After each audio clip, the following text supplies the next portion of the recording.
And now, I would like to invite a true champion of European freedom to address the plenary, our friend, President Zelensky. Slava Ukraine. Героям слава. Thank you so much.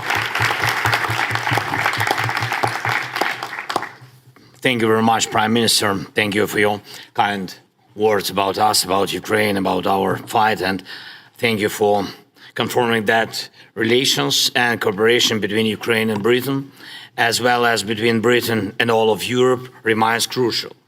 Dear friends, dear partners, we are now at Blenheim, and indeed this place is associated with Winston Churchill, and however this palace is not solely connected to him. Among many, it is him who we remember with special esteem, and it is he who adds grandeur to Blenheim.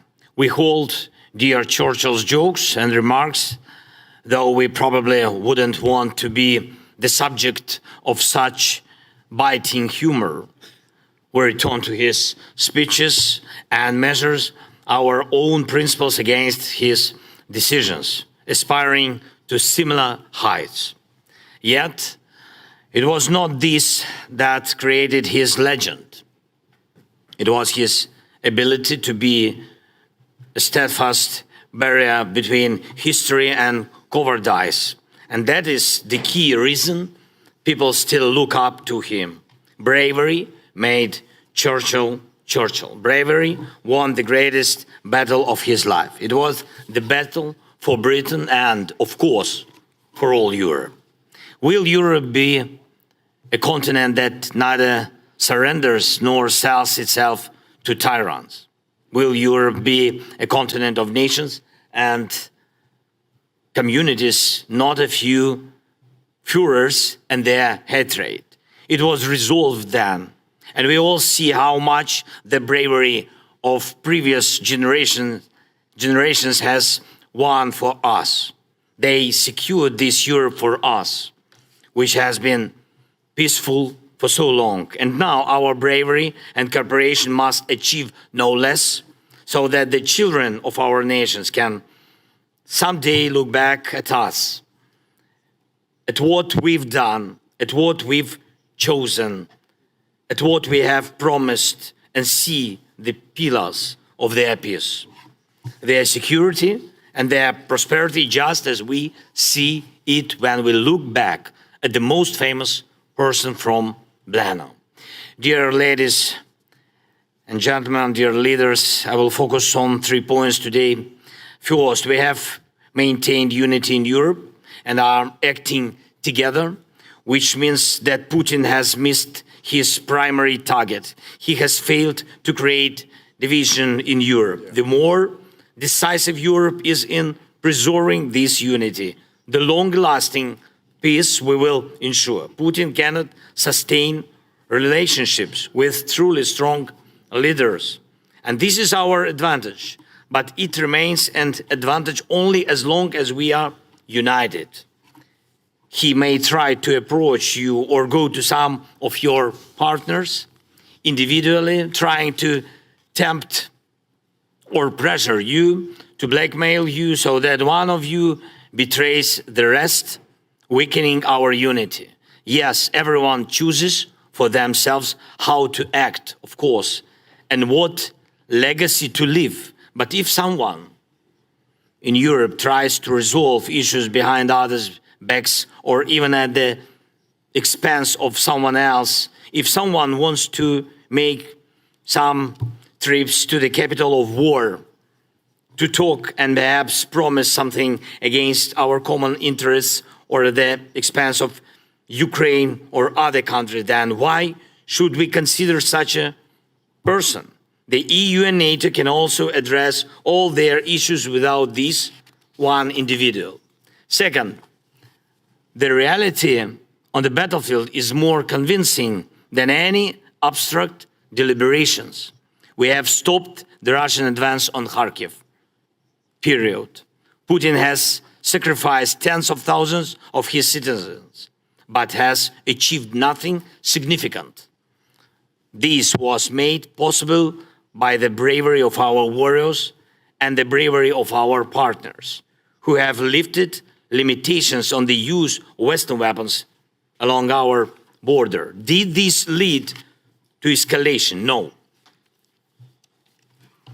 On the contrary, it blocked Putin's attempt to expand the war. Did Putin have any response? No. Even when the Russian missile strikes children with cancer, as happened recently, it only repeats the evil we have already seen from Russia in this war. So we must act as brave as necessary to achieve results. We can steer this war towards its just ending with the power of our weapons and our diplomacy, and we should not fear these capabilities. The more effective our air defense is, the more helpless Putin will be. The fewer restrictions we have on the use of effective weapons, the more Russia will seek peace. Military airfields from which Russian jets take off with bombs against our cities, our people, our children, and the launch sites of Russian missiles, all these must be destroyed. This will not only eliminate some targets, but will also reduce Russia's capability to continue this war. The missiles and drones are not bearers of state sovereignty, so there must be a collective will to shoot them down, just as it was within Iranian missiles and drones. I appeal to all of you, to all leaders who can contribute to the required bravery. These steps must be taken. And I address primarily United States, UK, France, Germany, Poland, and other friends. Your bravery can be decisive for peace. And third, diplomacy. Everything that adds to our collective strength is useful for bringing peace closer. And I thank all of you for supporting the opening of negotiations for Ukraine's membership in the EU. This proved that even in the most difficult circumstances, the EU can keep its promises, and it gave Ukraine moral strength. The people fighting for Ukraine and for Europe should feel that Europe is becoming closer. And I also want to thank those of you who firmly support Ukraine on its path to NATO. Although the Ukraine's membership has not yet united all 32 NATO states, we have achieved that the complete elimination of this security deficit in Europe through Ukraine's accession to NATO has become irreversible.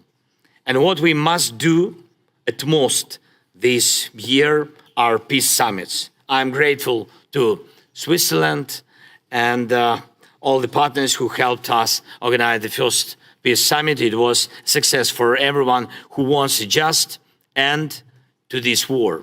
Now we are preparing for the second summit, and soon working groups will begin on the points of the peace formula. These are energy security, food security, and the humanitarian group that will deal with the release of prisoners and the return of deportees. Later, there will be other groups, and I ask all of you to support these efforts, join the common work, and choose for yourself the points of the peace formula where you can show your leadership. And please, this is very important, convince the partners around the globe that they also have to be brave regardless of threats and blackmail. Their joint efforts are needed for the sake of peace. When the aggressor loses, the world wins. This has happened repeatedly in human history. It must happen this time too to the Russia's aggression. Thank you very much. Thank you for every life saved by your support. Thank you for the invitation, Prime Minister. Slava Ukraini.